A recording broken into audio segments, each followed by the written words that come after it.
महावत जमीन पर पड़ा फूट फूट कर रो रहा था। श्री जगन्नाथ मंदिर के हाथियों वाले बाड़े में आज एक बहुत ही भयानक और रुला देने वाली उदासी छाई हुई थी।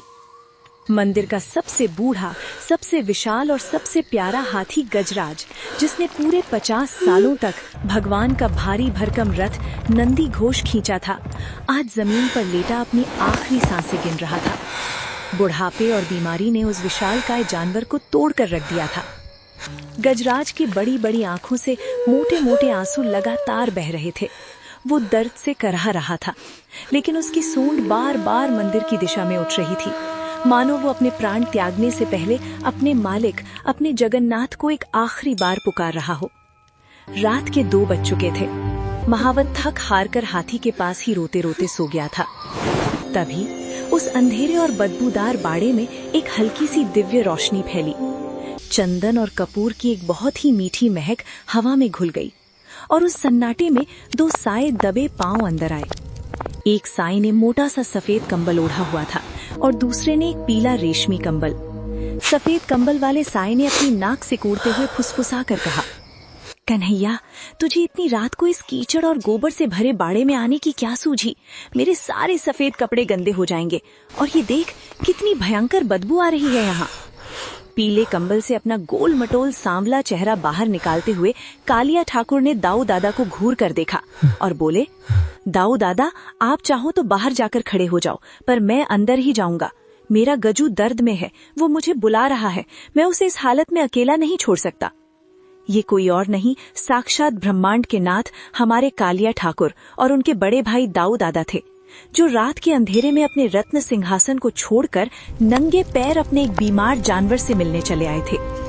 कालिया ठाकुर अपने छोटे छोटे कदमों से दौड़ते हुए सीधे उस विशालकाय हाथी के पास गए। उन्होंने इस बात की बिल्कुल परवाह नहीं की कि जमीन पर कितनी गंदगी और कीचड़ है। साक्षात भगवान उस कीचड़ में घुटनों के बल बैठ गए।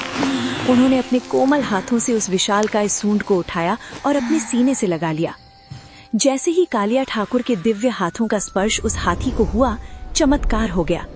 गजराज का वो भयानक दर्द एक पल के लिए जैसे गायब हो गया। हाथी ने अपनी कमजोर आंखें खोली और सामने अपने कालिया ठाकुर को देखकर उसकी आंखों से आंसुओं की एक और धार बह निकली। उसने अपनी सूंड से ठाकुर जी के गालों को छुआ। कालिया ठाकुर फूट फूट कर रोने लगे।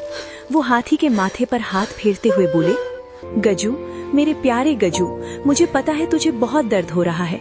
तूने 50 सालों तक चिलचिलाती धूप में, बारिश में, कंकड़ पत्थरों वाले रास्तों पर मेरा रथ खींचा है।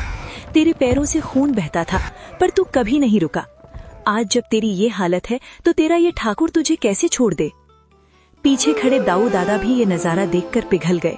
उनका वो सख्त स्वभाव आंसुओं में बह गया। दाऊ दादा भी आगे आए और उन्होंने अपने भारी हाथों से हाथी की पीठ सहलाई। लेकिन तभी बाड़े का तापमान एकदम से 0 से भी नीचे गिर गया। हवा बर्फ जैसी ठंडी हो गई। दाऊ दादा ने तुरंत कन्हैया के आगे आकर अपना हल तान लिया, क्योंकि सामने एक बहुत ही विशाल और काला साया खड़ा था। वो साक्षात मृत्यु के देवता यमराज थे। यमराज ने हाथ जोड़कर कहा, प्रभु, मुझे क्षमा करें। मैं नहीं जानता था कि आप दोनों यहाँ हैं, लेकिन इस प्राणी की उम्र अब पूरी हो चुकी है। इसका शरीर अब और दर्द नहीं सह सकता। मुझे इसके प्राण लेकर जाने की आज्ञा दें। कालिया ठाकुर झटके से खड़े हो गए। उन्होंने यमराज के सामने जाकर अपना छोटा सा सीना तान लिया और एकदम बच्चों जैसी लेकिन बहुत ही दमदार आवाज में बोले, नहीं यमराज, तू मेरे गजू को यहाँ से नहीं ले जा सकता।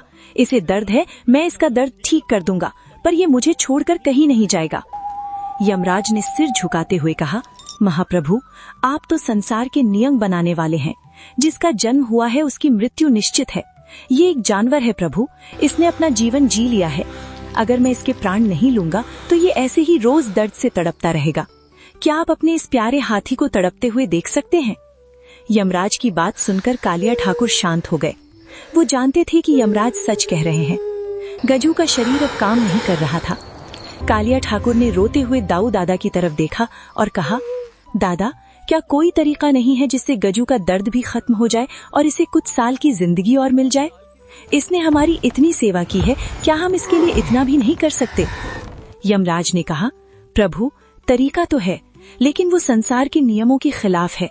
अगर कोई अपने हिस्से की नींद और अपने हिस्से का सुख इस प्राणी को दान कर दे तो इसकी उम्र कुछ साल और बढ़ सकती है और इसका दर्द हमेशा के लिए खत्म हो सकता है। पर भला एक हाथी के लिए कोई इंसान ऐसा क्यों करेगा? यमराज की बात पूरी भी नहीं हुई थी कि कालिया ठाकुर ने झट से कहा, मैं करूंगा। यमराज, तो मेरी नींद ले ले। वैसे भी मुझे रात को नींद कहाँ आती है। मैं गजू को अपनी नींद और अपना सारा सुख देता हूँ, तू इसके प्राण छोड़ दे। दाऊ दादा की आंखें फटी की फटी रह गईं। वो तुरंत कन्हैया के पास आए और उसका हाथ पकड़कर बोले, तू पागल हो गया है कन्हैया। तू वैसे ही रात भर पूरे ब्रह्मांड के चक्कर लगाता रहता है, कभी किसी भक्त को बचाता है, कभी किसी को। अगर तू अपनी बची कुची नींद भी इसे दे देगा तो तू तो बीमार पड़ जाएगा, और अगर तू बीमार पड़ा तो मैया यशोदा और लक्ष्मी मुझे जिंदा नहीं छोड़ेंगी। फिर दाऊ दादा ने यमराज की तरफ देखा और अपनी भारी आवाज में कहा, ओए यमराज, मेरे छोटे भाई की नींद को हाथ भी मत लगाना। अगर उम्र बढ़ानी ही है तो मेरी नींद ले ले। मैं दिन में भी सो लेता हूँ, मुझे कोई दिक्कत नहीं है, पर कन्हैया की नींद तू नहीं लेगा। कालिया ठाकुर ने दाऊ दादा का हाथ झटकते हुए कहा, नहीं दादा, गजू मेरा रथ खींचता है, इसे मैं ही अपनी नींद दूंगा। दाऊ दादा ने आंखें तरेड़कर कहा, चुप कर, मैं बड़ा भाई हूं ना, जो मैं कहूंगा वही होगा। यमराज हैरान, सन्न और स्तब्ध खड़े थे। तीनों लोकों का राजा और शेषनाग का अवतार, साक्षात भगवान के दोनों रूप, आज एक मामूली से हाथी की जान बचाने के लिए आपस में लड़ रहे थे कि कौन अपनी नींद का बलिदान देगा।